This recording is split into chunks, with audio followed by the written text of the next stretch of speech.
Hello મિત્રો, કેમ છો બધા? મજામાં જ હશો. આઈ હોપ બધા મજામાં જ હશો. તો સ્વાગત છે તમારું મારી ચેનલ ફૂટલૂસ એડવેન્ચરમાં. તો આજે આપણે અફઝલ ખાનનો વધ શિવાજી મહારાજે કેવી રીતે કર્યો એ વિશે ચર્ચા કરવાના છે. તો મિત્રો, એની પહેલાં જો તમે મારી ચેનલમાં નવા છો તો પ્લીઝ મારી ચેનલને લાઇક, શેર એન્ડ સબસ્ક્રાઈબ કરવાનું ભૂલતા નહીં. તો વાત કરીએ કે શિવાજી મહારાજે અફઝલ ખાનનો વધ કેવી રીતે કર્યો. તો મહારાષ્ટ્રના પ્રતાપગઢની તળેટીમાં બીજાપુરના આદિલશાહી સરદાર અને શિવાજી મહારાજ વચ્ચે 1659ની 10 નવેમ્બરે અથડામણ થઈ હતી. એ અથડામણમાં શિવાજી મહારાજે અફઝલ ખાનનો વધ કર્યો હતો. એ દિવસની સ્મૃતિમાં મહારાષ્ટ્રમાં આજે પણ શિવ પ્રતાપ દિવસની ઉજવણી કરવામાં આવે છે. 29 વર્ષના શિવાજી મહારાજે વાઘનખ વડે અફઝલ ખાનનો વધ કર્યો હતો. હજારો સૈનિકોની ફોજ લઈને આવેલા અફઝલ ખાનને શિવાજી મહારાજે મુઠ્ઠીભર સાથીઓની મદદથી મારી નાખ્યો હતો. એ અત્યંત આશ્ચર્યજનક ઘટના છે.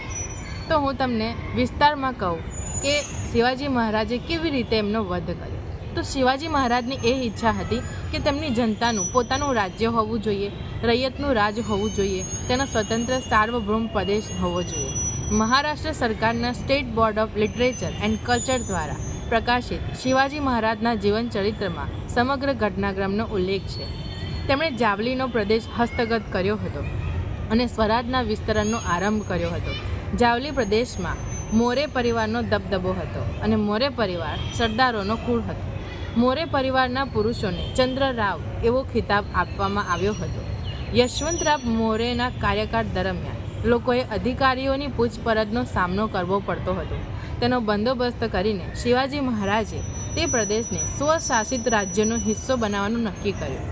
શિવાજી મહારાજે જાવલીના યુદ્ધમાં યશવંતરાવને હરાવીને 27 ઓગસ્ટે તેમની હત્યા કરી. એ વિજય શિવાજી મહારાજના જીવનમાં મહત્વપૂર્ણ વિજય સાબિત થઈ. તેનાથી તેમનો આત્મવિશ્વાસ વધ્યો અને સ્વરાજ્યની સ્થાપના માટે અનુકૂળ પાર્શ્વભૂમિ તૈયાર થઈ. જાવલીમાં વિજયના કારણે પશ્ચિમ ઘાટ અને કોંકણ પ્રદેશમાં શિવાજી મહારાજની લોકપ્રિયતામાં પણ વધારો થયો અને સાથે સાથે પડોશી રાજ્યો પણ સાવધાન થઈ ગયા. તો શિવાજી મહારાજ આદિલ શાહના કેન્દ્રો પર હુમલા કરતા રહેતા હતા. તે વખતે તેમણે મુગલોના કબજા હેઠળના જુન્નર પર પણ હુમલો કર્યો હતો. તે વખતે ઔરંગઝેબ દક્ષિણનો સુબેદાર હતો. મોગલ સમ્રાટના પુત્ર ઔરંગઝેબ પર શિવાજીને ખતમ કરવાનું દબાણ હતું. શિવાજી મહારાજ આદિલશાહી પ્રદેશના કેટલાક વિસ્તાર પર વારંવાર હુમલા કરતા હતા. તેથી આદિલ શાહને લાગ્યું કે શિવાજીનો કાયમી બંદોબસ્ત કરવો જરૂરી છે. અને આ બધું થઈ રહ્યું હતું ત્યારે ઔરંગઝેબ દિલ્હી પાછો ફર્યો અને તેણે શાહજહાંને નજરકેદ કરીને પોતાને દિલ્હીનો બાદશાહ જાહેર કર્યો. તો શિવાજી મહારાજે તેના સન્માન સ્વરૂપે વસ્ત્રો મોકલ્યા અને ઔરંગઝેબ પણ શિવાજી મહારાજને વળતી ભેટ તરીકે વસ્ત્ર મોકલ્યા હતા. શિવાજી મહારાજ અને ઔરંગઝેબ વચ્ચે સમાધાન થયું હોવાનું ચિત્ર ઉપસ્યું તો ખરું, પરંતુ શિવાજી મહારાજની ગતિવિધિમાં સતત વધારો થયો. તે રોકવા માટે દિલ્હીએ બીજાપુર પર દબાણ કર્યું કે તે શિવાજી મહારાજનો ખાત્મો કરે. તો શિવાજી મહારાજનો બંદોબસ્ત કરવા માટે આદિલ શાહે અફઝલ ખાનની પસંદગી કરી. અફઝલ ખાને શાહજી મહારાજની ધરપકડ કરી અને શિવાજી મહારાજના ભાઈ સંભાજી મહારાજને કર્ણાટકના યુદ્ધમાં મારી નાખ્યા.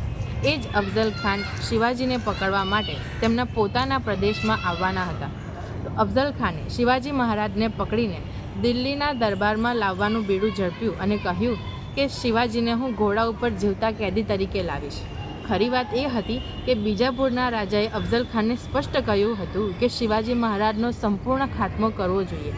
હવે અફઝલ ખાન મોટું સૈન્ય લઈને સ્વરાજ પ્રદેશની મુલાકાતે આવ્યો અને લોકોને ત્રાસ આપવાનું શરૂ કર્યું, જેથી શિવાજી મહારાજ આગળ આવે અને તેમની ધરપકડ કરીને કેદી બનાવીને લઈ જાય.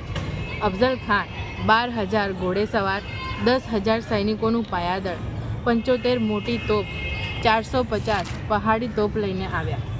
તો હવે આ બધાને ભોજન પૂરું પાડવાની સમસ્યા સર્જાઈ.